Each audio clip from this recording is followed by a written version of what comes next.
प्रचंड उकाडा आहे आणि अशा वेळी काहीतरी थंडगार असेल तर मजाच येईल, हो की नाही? हॅलो एव्हरीवन, श्री स्वामी समर्थ सर्वांना. आज आपण इथे ना अगदी घरच्या घरी मस्त फालुदा आईस्क्रीम बनवणार आहे.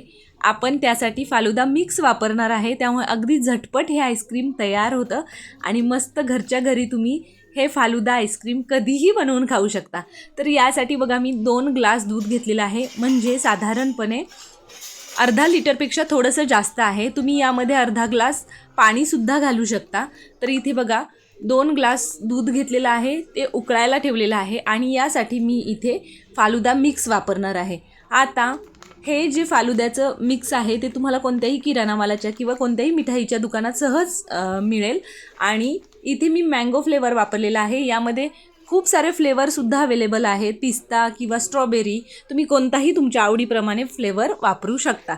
तर बघा, दूध छान आपलं उकळलेलं आहे आणि एक 7 ते 8 मिनिटं आपण दुधाला छान उकळून घेतलेला आहे आणि त्यानंतर आपल्याला यामध्ये हा जो फालुदा मिक्स आहे तो ॲड करायचा आहे. अगदी सोपी पद्धत आहे, झटपट तयार होतो आणि मस्त तुम्ही कधीही हा फालुदा बनवून खाऊ शकता. तर इथे बघा, मी यामध्ये हा फालुदा मिक्स ॲड करून घेतला आणि त्यानंतर छान मिक्स करून घ्यायचे आहे, ढवळून घ्यायचे आहे. आणि हा फालुदा मिक्स ॲड केल्यानंतर एक 7 ते 8 मिनिटं मंद आचेवर याला छान आपण शिजवून घेऊया.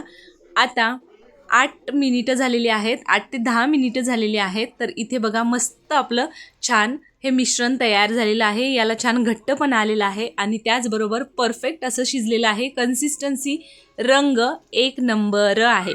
आता हे एखाद्या भांड्यामध्ये ट्रान्सफर करून थंड झाल्यावर तुम्ही फ्रीजमध्ये ठेवा आणि इथे बघा, थंडगार असा हा फालुदा आपला सर्व करण्यासाठी तयार आहे. तर एक ग्लास घ्यायचा आहे, त्यामध्ये हा जो आपण तयार केलेला फालुदा आहे तो घालायचा आहे आणि त्यानंतर यामध्ये तुम्ही कोणतीही आईस्क्रीम टाकू शकता. तर इथे मी मँगो फ्लेवरचीच अमूलची आईस्क्रीम वापरलेली आहे. तर यावर आपल्याला जे काही टूटी फुटी असतील किंवा कोणतेही ड्रायफ्रूट्स तुम्ही घालू शकता. मी इथे पिस्ता चे बारीक काप करून पिस्ता घातलेला आहे आणि इथे आपला मस्त मँगो फालुदा खाण्यासाठी तयार आहे की नाही? सोपी रेसिपी झटपट तयार होते आणि अगदी कधीही तुम्हाला जेव्हा इच्छा होईल तेव्हा तुम्ही हा फालुदा बनवून खाऊ शकता.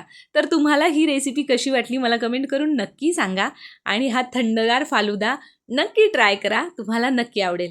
तर अशा पद्धतीने आपला थंडगार फालुदा, मँगो फालुदा खाण्यासाठी तयार आहे. तुम्हाला ही रेसिपी कशी वाटली ते कमेंट करून सांगायचंच आहे. त्याचबरोबर आपल्या चॅनलला सबस्क्राईब करायचं आहे. आदिश्री रेसिपीज चॅनलला सबस्क्राईब करा आणि बेल आयकॉन प्रेस करायला अजिबात विसरू नका, म्हणजे इथून पुढे येणाऱ्या अशाच नवनवीन छान छान थंडगार रेसिपीच्या नोटिफिकेशन्स तुम्हाला मिळतील आणि त्या सगळ्या रेसिपी तुम्हाला ट्राय करून बघता येतील.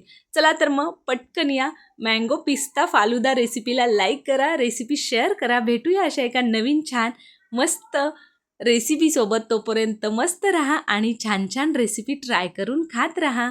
Bye bye.